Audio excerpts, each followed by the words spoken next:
Hi guys! It's me again, Michi Bamiano, and my vlog for today ay isasama ko kayo sa Qatar! Charot! Wala po ako sa Qatar guys, nandito po ako sa Avenues Mall dito sa Kuwait City. Ayan, kung bakit may Qatar Airways dito, hindi ko po alam ang reason, kayo na lang po ang magtanong sa kanila. Charot! And wag na nating pag-usapan yan, dito tayo sa loob, pumasok tayo dahil very limited lang ang video na nakuha ko.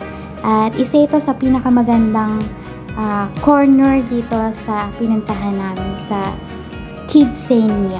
So Kidzania pala ang pangalan ng playground na ito.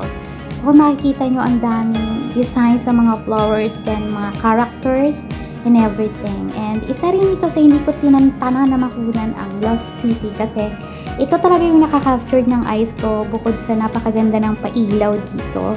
Ayan, may nag-ikot-ikot pang laser dyan na pailaw sa taas.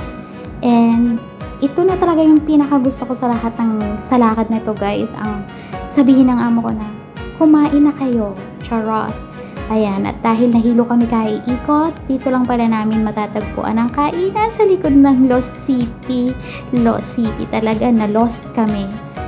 And ayan, ito yung pinaka nakakatawa namang part. Bukas kami ng bukas ng pintuan dahil doon daw kami kakain sa loob guys nitong Burger King na to, itong side na to. Nakasarado yung pinto.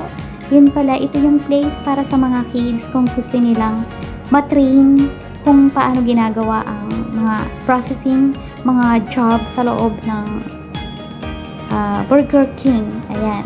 Diyan sila tinitrain yung mga bata na nagtutour dito sa lugar na to.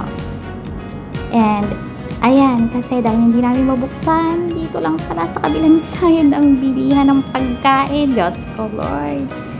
And dahil sa gutom na kami, ayan, hindi ko na nakunan ng pagkain namin. And habang kumakain kami, guys, natuwa naman ako dito sa nagko-close open na flower na ito na ang cute. Yan.